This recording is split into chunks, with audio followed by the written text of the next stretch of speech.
어찌하여 형제의 눈 속에 있는 티는 보고 내 눈 속에 있는 들보는 깨닫지 못하느냐? 너는 내 눈 속에 있는 들보를 보지 못하면서 어찌하여 형제에게 말하여 형제여 나로 내 눈 속에 있는 티를 빼게 하라 할 수 있느냐? 외식하는 자여 먼저 내 눈 속에 들보를 빼라. 그 후에야 내가 밝히 보고 형제의 눈 속에 있는 티를 빼리라. 못된 열매 맺는 좋은 나무가 없고 또 좋은 열매 맺는 못된 나무가 없느니라.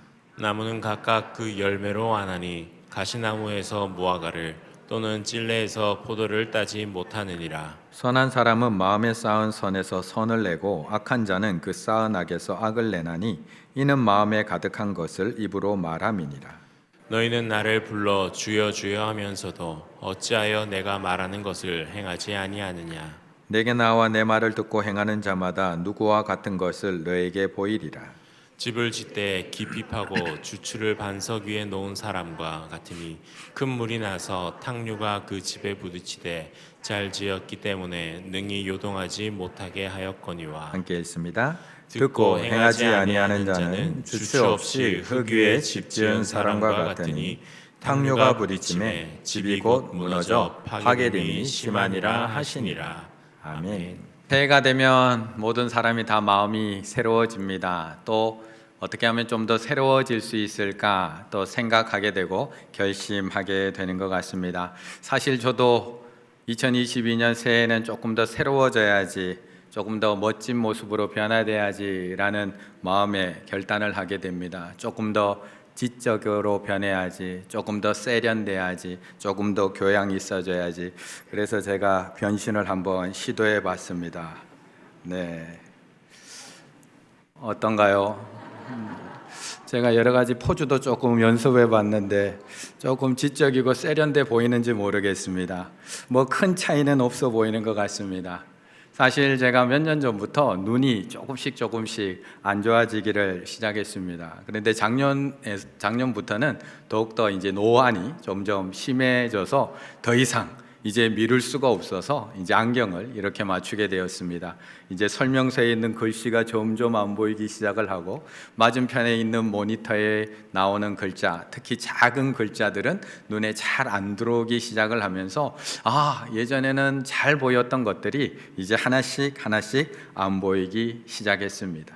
그래서 이제 어떡하나 하다가 이제 드디어 안경을 맞추고 착용하게 되었습니다. 얼마 전까지만 하더라도 이렇게 시력, 보는 것이 이렇게 중요한지, 이렇게 불편한 것인지 잘 몰랐습니다.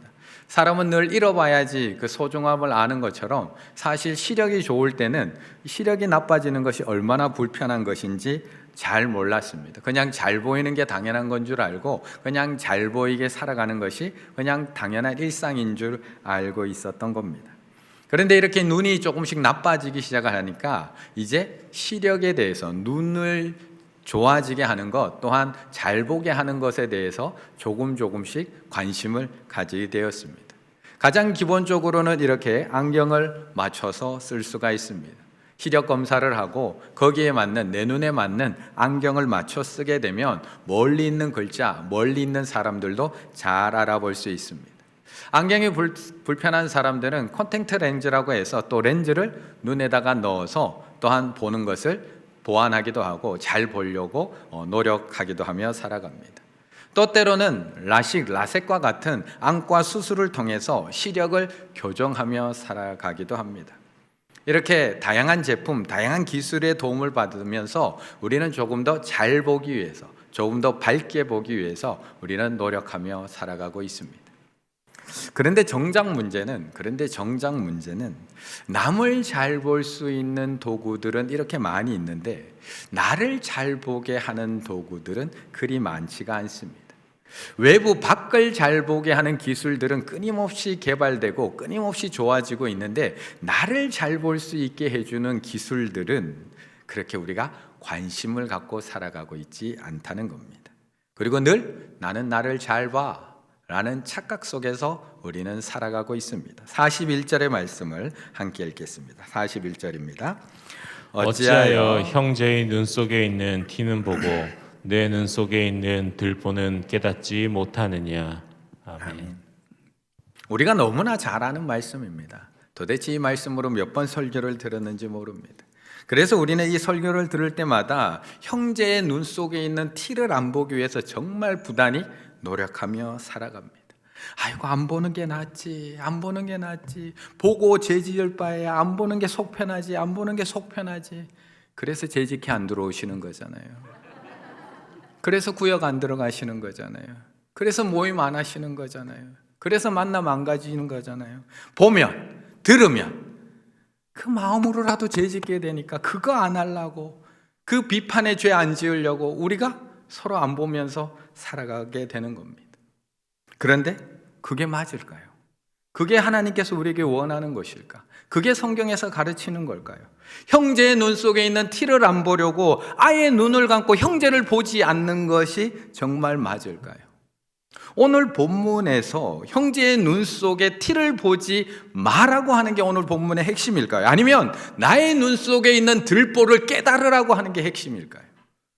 남의 눈에 티를 보지 않는 게 오늘 본문의 핵심일까? 내 눈 속에 있는 그 들보를 깨달으라고 하는 게 본문의 핵심일까? 그런데 이상하게 안 보입니다. 그런데 안 보여요. 우리가 내 눈 속에 들보를 숨기고 감추려고 하는 것이 아닌데 보이지 않습니다. 우리는 눈에 티끌 하나만 들어가도 눈이 찝찝하고 아픈 게 우리들입니다. 그런데 어떻게 들보를 넣은 채 살아갈 수 있을까요? 저도 제 눈에 들보가 보이기만 하면 빼내고 싶은데 안 보입니다. 우리는 눈에 티끌 하나만 들어가도 가족들에게 가서 좀 후 좀 불어줘봐, 후 좀 불어줘봐, 그거 하나 빼내려고도 그렇게 노력하며 살아가는데 들보가 들어가 있는데 어떻게 멀쩡하게 살아갈 수 있나요? 보이기만 하면 우리도 빼내고 싶습니다. 물로 씻어서라도 들보가 있다면 빼내고 싶습니다. 그런데 안 보입니다. 사실 저도 지난 한 주간 정말 열심히 찾아봤거든요. 정말 열심히 찾아봤거든요. 저는 주일 일과 마치고 나면 다음 주 본문 묵상을 들어가면 또 그 다음 주 본문을 가지고 저도 씨름할 수밖에 없거든요. 저도 이 큰 눈을 가지고 거울에다 대고 내 안엔 들보가 어디 있을까 정말 열심히 찾아봤습니다. 이 설교하면서 남의 티 보기 전에 내 들보부터 빼고 이 설교해야지 라고 생각하면서 사무실에서, 집에서 밝은 조명 안에서 끊임없이 찾아봤습니다. 그래도 안 보이더라고요. 그래서 제가 내린 결론이 뭔지 아세요? 아, 내가 얼굴만 흠이 없는 게 아니구나. 성격에도 흠이 없구나. 얼굴만 장동건이 아니라 마음은 원빈이구나. 정말 그럴까요? 정말 그럴까? 혹시나 해서 아내에게 물어봤습니다. 여보, 당신이 볼 때 내 티는 뭐야? 내가 아무리 찾으려고 해도 못 찾겠는데 내 티는 뭐야? 아내에게 물어봤습니다. 기다렸다는 듯이 쏟아내기 시작을 합니다. 집에 늦게 들어오는 거, 집안일 안 도와주는 거, 밥 먹고 나면 그 자리에 그냥 두고 가는 거, 저 양말 뒤집어서 벗어놓는 거, 친절하게 설명 안 하는 거, 2번만 물으면 버럭하는 거, 자녀 교육 함께 안 해주는 거, 쓰레기 봉투가 현관 앞에 놓였는데도 눈에 보이는데도 안 들고 나가는 거. 티끌이 아니라 들보가 10개 이상 계속 쏟아져 나옵니다. 그런데도 끝이 나질 않습니다. 하늘을 두루마리 삼아 바다를 목물 삼아도 그 쏟아져 나오는 말들을 다 적어낼 수가 없습니다. 다 들보입니다. 그런데 제 눈에는 안 보입니다. 안 보입니다. 우리 성도님들은 보이시나요? 우리 성도님들은 자기 들보가 보이시나요? 내 들보? 내 눈에 절대 보이지 않습니다. 사무엘하 11장에 보면 다윗이 밧세바를 불러서 간음한 장면이 나옵니다. 주변에서 아무리 만류해도 방법이 없습니다. 결국 그 남편 우리아까지 죽이고 난 이후에 이 범죄는 끝이 납니다. 그런데도 다윗의 눈에는 자기 죄가 보이지 않습니다. 자기 들보 안 보입니다. 감춘 거 아닙니다. 하나님께서 나단을 보내어서 한 성읍에 사는 두 사람 이야기, 부자 이야기와 가난한 사람 이야기를 해줄 때도 안 보입니다.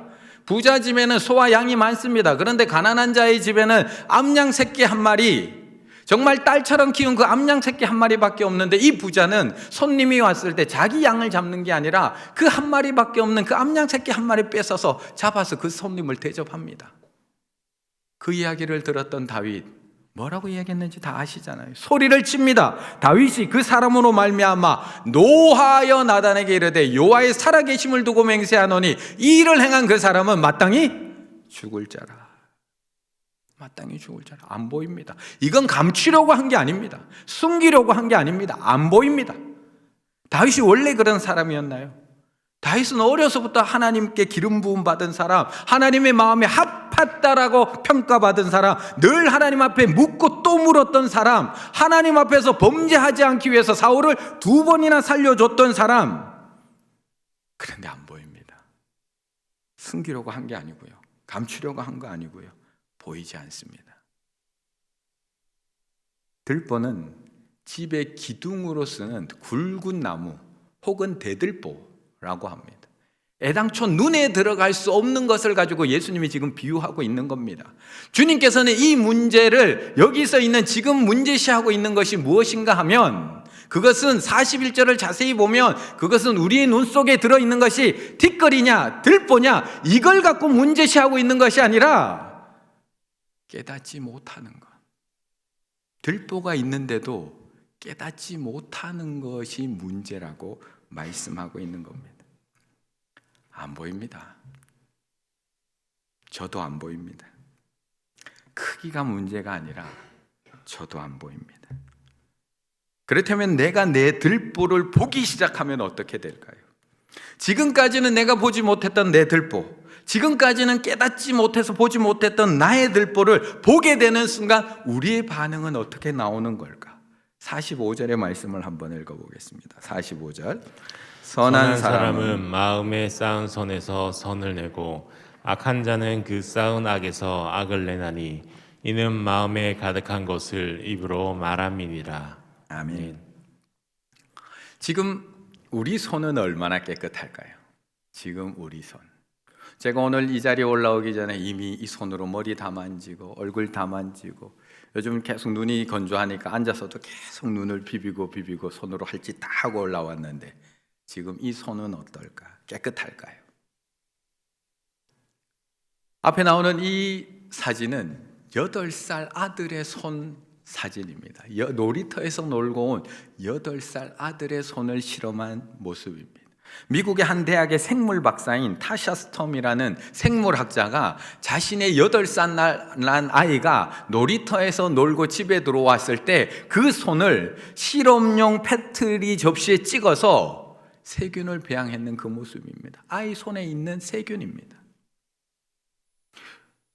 이 세균이 평소에 우리 눈에 보인다면 우리가 어떻게 살아갈 수 있을까요? 우리는 보지 못하기 때문에 이렇게 잘 살아가고 있는 겁니다. 보지 못하기 때문에.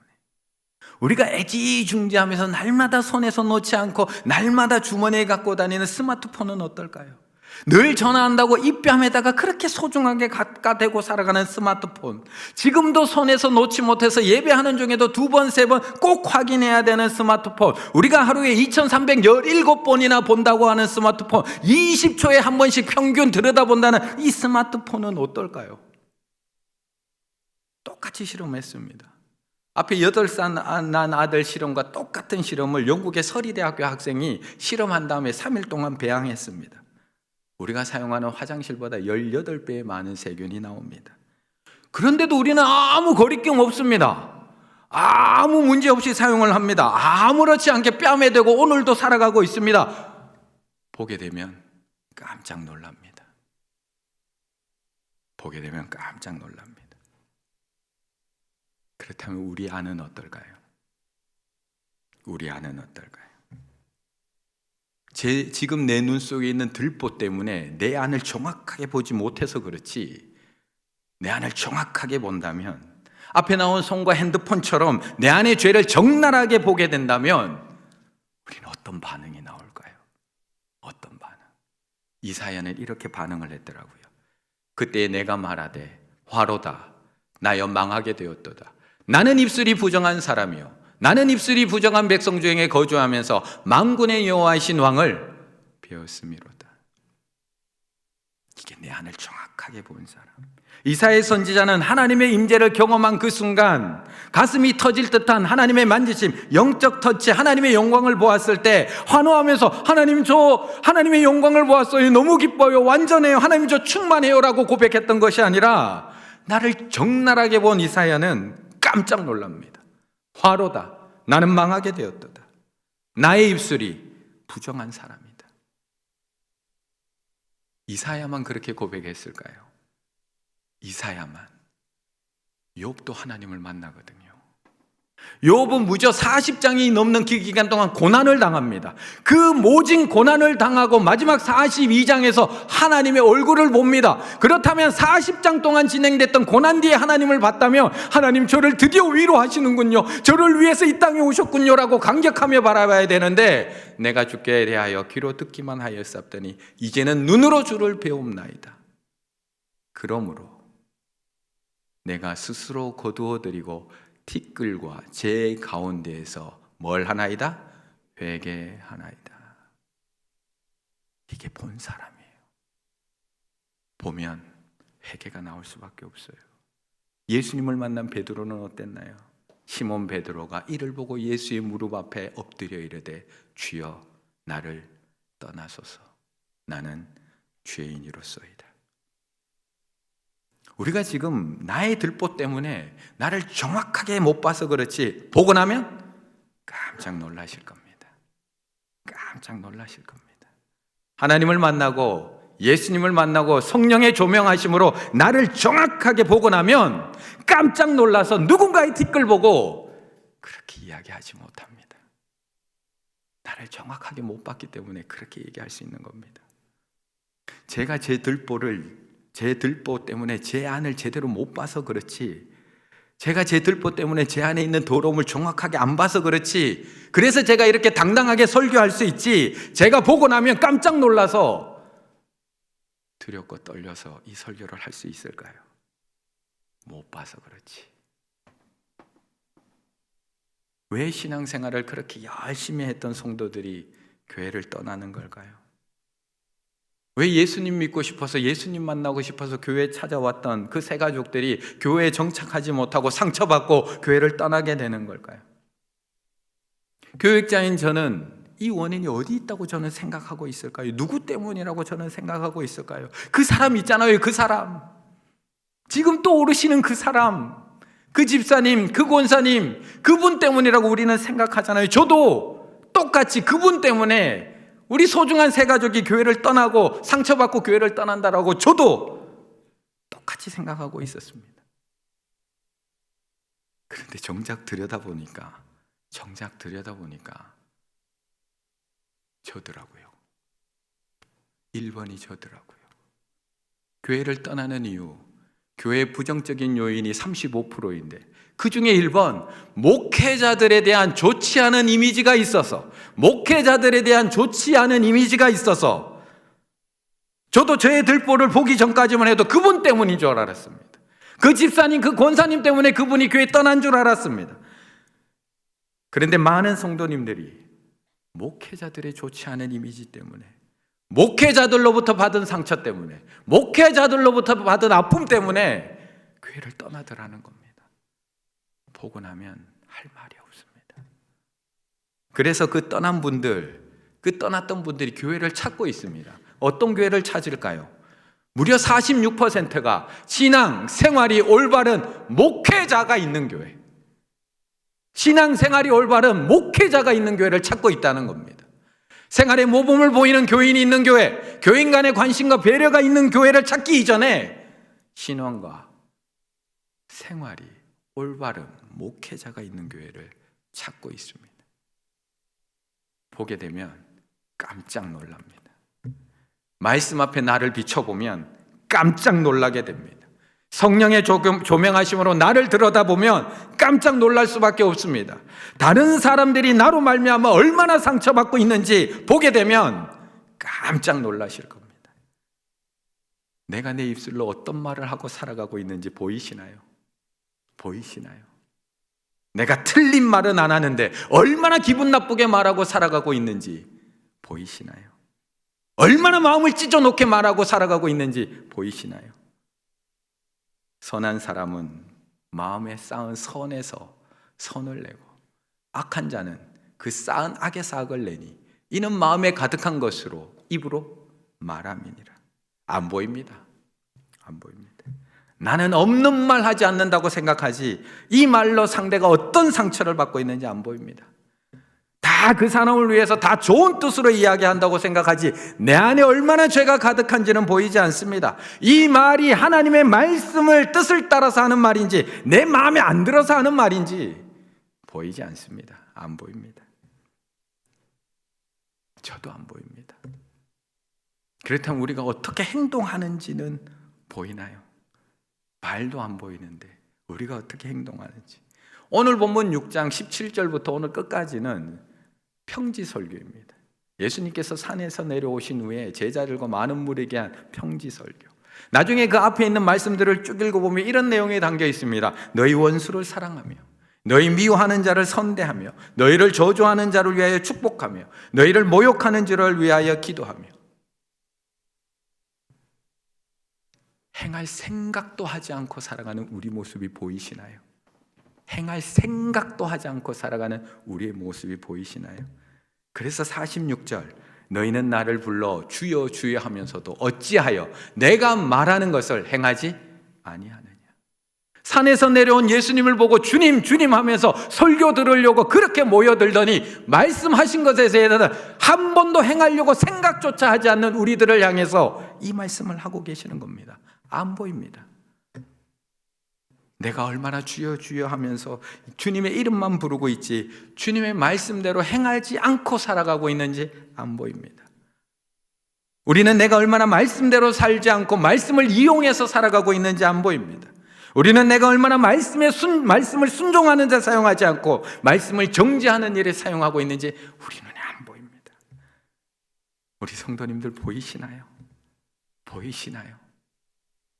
보이셨으면 형제에게 그렇게 말하지 못합니다. 보이셨으면 그렇게 당당할 수 없습니다. 보이셨으면 깜짝 놀라서 화로다. 나는 망하게 되었도다. 나는 입술이 부정한 사람이요 라고 고백할 수밖에 없다는 것입니다. 그래서 우리는 인정해야 됩니다. 그리고 기도해야 됩니다.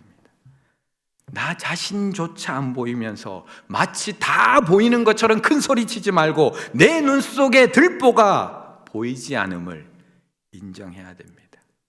그리고 구해야 됩니다. 39절의 말씀을 함께 읽겠습니다. 39절입니다. 또 비유로 말씀하시되 맹인이 맹인을 인도할 수 있느냐 둘이 다 구덩이에 빠지지 아니하겠느냐. 아멘. 우리는 오늘 본문의 말씀을 읽으며 내 눈 속에 들보 이 말씀을 볼 때마다 우리는 늘 생각합니다. 그래 다른 사람의 눈에 있는 티 뺄 생각하지 말고 내 들보 빼야지. 내 들보부터 없애야지. 우리가 수도 없이 결단합니다. 내 들보부터 없애야지. 그런데 빠지시던가요? 없어지시던가요? 그렇게 결단하고 수십 년의 신앙생활을 해왔다면 이제 없어져야 되는데 없어지던가요? 내 눈에도 보이지 않는 내 들보를 내가 어떻게 뺄 수 있나요? 내 눈에도 보이지 않는 내 들보를 내가 어떻게 없앤단 말인가요? 그런데 우리는 매일 그걸 결단하며 살아가고 있다는 겁니다. 그래서 오늘 본문 39절이 무슨 비유로 시작하느냐? 맹인 비유로 시작하는 겁니다. 그래서 맹인 비유로 시작이 됩니다. 하나님을 볼 수도 없고 한 치 앞도 볼 수도 없고 내 들보조차도 볼 수 없다는 것입니다. 그런데 볼 수 없으면서 볼 수 있는 척하는 것, 볼 수 없는 존재가 볼 수 있는 척하면서 다른 사람을 비판하고 다른 사람을 옳은 길로 하려고 하지 말라고 말씀하는 겁니다. 그럼 둘 다 구덩이에 빠질 수밖에 없다. 내가 맹인임을, 내 눈 속에 들보가 있어서 내가 나를 제대로 보지 못함을 인정하고 구해야지, 마치 나는 다 볼 수 있는 것처럼 다른 사람 비판하고 다른 사람은 바른 길로 인도하려고 하지 마 라고 말씀하고 있는 겁니다. 성경은 인간의 타락한 상태를 묘사하기 위해서 맹인을 은유로 사용할 때가 많이 있습니다. 말하자면 우리 모두는 맹인으로 이 땅에 태어난 사람들입니다.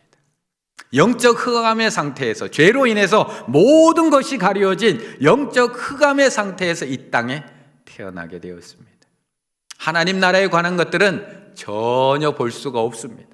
뿐만 아니라 본질상 우리 눈에는 비늘이 덮여 있습니다. 이 비늘이 너무 두꺼워서 우리는 사람을 걸어다니는 나무 정도로 식별할 수밖에 없습니다. 때문에 하나님 나라를 보려면 우리에게 특별히 인자한 예수님의 은혜가 필요합니다. 우리에게 특별히 인자한 예수님의 은혜가 필요한 것입니다.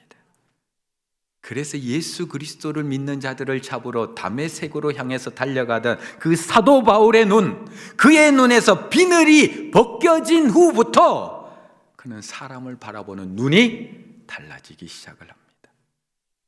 사도행전 9장에 보면 이 장면이 나옵니다. 아나니아가 떠나 그 집에 들어가서 그에게 안수하여 이르되 형제 사울아, 주 곧 내가 오는 길에서 나타나셨던 예수께서 나를 보내어 너로 다시 보게 하시고 성령으로 충만하게 하신다 하니 즉시 사울의 눈에서 비늘 같은 것이 벗겨져 다시 보게 된지라.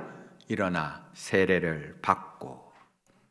사도 바울에게 열정 없었던 거 아닙니다.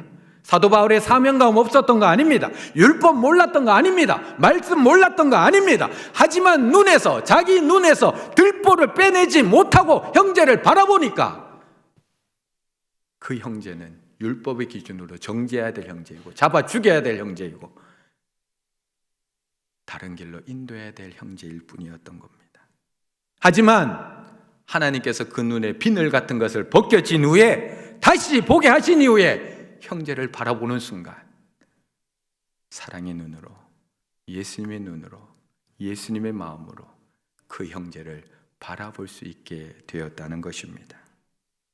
그래서 맹인된 우리는 내 눈 속에 있는 들보를 보실 수 있는 분, 내 눈 속에 들보를 빼내실 수 있는 분, 내 눈에 비늘 같은 것을 벗겨내실 수 있는 분에게 우리는 구해야 됩니다. 부르짖어야 됩니다. 내가 그거 못 빼냅니다. 그래서 예수님께 부르짖었던 맹인 바디메오처럼 우리는 부르짖어야 되는 겁니다. 내가 무엇을 하여 주기를 원하느냐? 이르되 주여 보기를 원하나이다.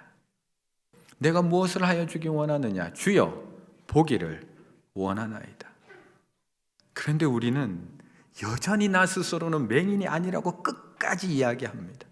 나는 다 본다고 생각을 합니다. 저 사람이 못 보는 거지 나는 다 보고 나는 다 안다고 생각을 합니다. 나는 지금 어떻게 돌아가는지 나는 다 알고 나는 다 보고 있습니다. 지금 뭐가 필요한지 지금 뭐 해야 되는지 나는 다 알고 나는 다 보고 있습니다. 앞으로 어떻게 해야 될지 나는 다 보고 나는 다 알고 있습니다. 앞으로 교회가 어느 방향으로 나가야 될지 나는 다 보고 나는 다 알고 있습니다. 저 사람이 어떤 사람인지 나는 다 알고 나는 다 보고 있습니다. 단지 내 눈에 들보가 들어 있을까 봐,